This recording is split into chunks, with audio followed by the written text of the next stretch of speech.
विधान परिषद डावळले, प्रशांत परिचारक विधानसभेला मोहिते पाटलांप्रमाणे धाडस दाखवणार का? पाहुयात काय आहे सविस्तर बातमी।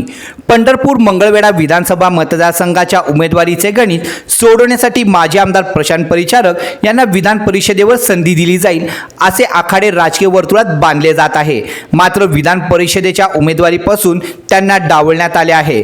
त्यामुळे परिचारक यांच्यापुढे आता विधानसभेचा पर्याय असणार आहे।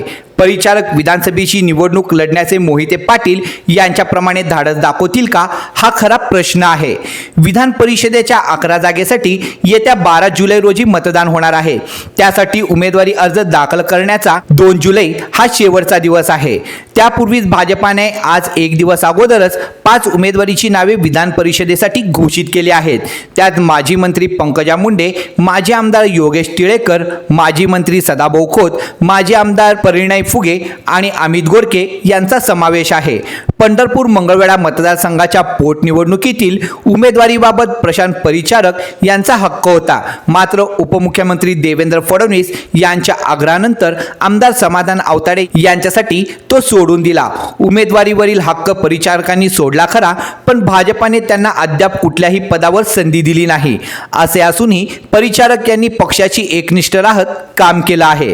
त्यामुळे विधान परिषदेसाठी परिचारक यांना संधी दिली जाईल अशी शक्यता वर्तवली जात होती। विधान परिषदेसाठी पश्चिम महाराष्ट्रातून तिघांना संधी देण्यात आली आहे। त्यात प्रशांत परिचारक यांचे नाव नसणे हे काहीसे धक्कादायक समजले जात आहे। प्रशांत परिचारक यांच्या गटातून सध्या पंढरपूरमध्ये लोकसभा निवडणुकीतील पराभवाचे कारणे जाणून घेत असतानाच विधानसभा निवडणुकीचा अंदाज घेतला जात आहे।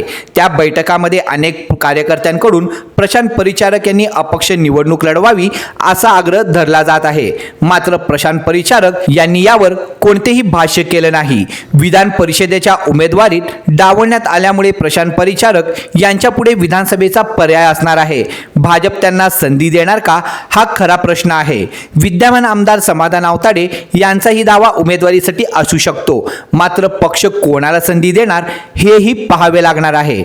पंढरपूरमध्ये हे दोघे आजी माजी आमदार असताना लोकसभा निवडणुकीत विठ्ठल सहकारी साखर कारखान्याचे अध्यक्ष अभिजित पाटील हेही भाजपासोबत आले आहेत।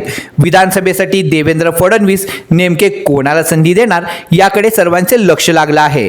अशाच नवनवीन घडामोडी बघण्यासाठी आत्ताच आपल्या न्यूज चॅनलला सबस्क्राईब करा, लाईक करा, व्हिडिओ आवडला असेल तर जास्तीत जास्त शेअर करा व शेजारच्या बेल आयकॉनला क्लिक करा। धन्यवाद।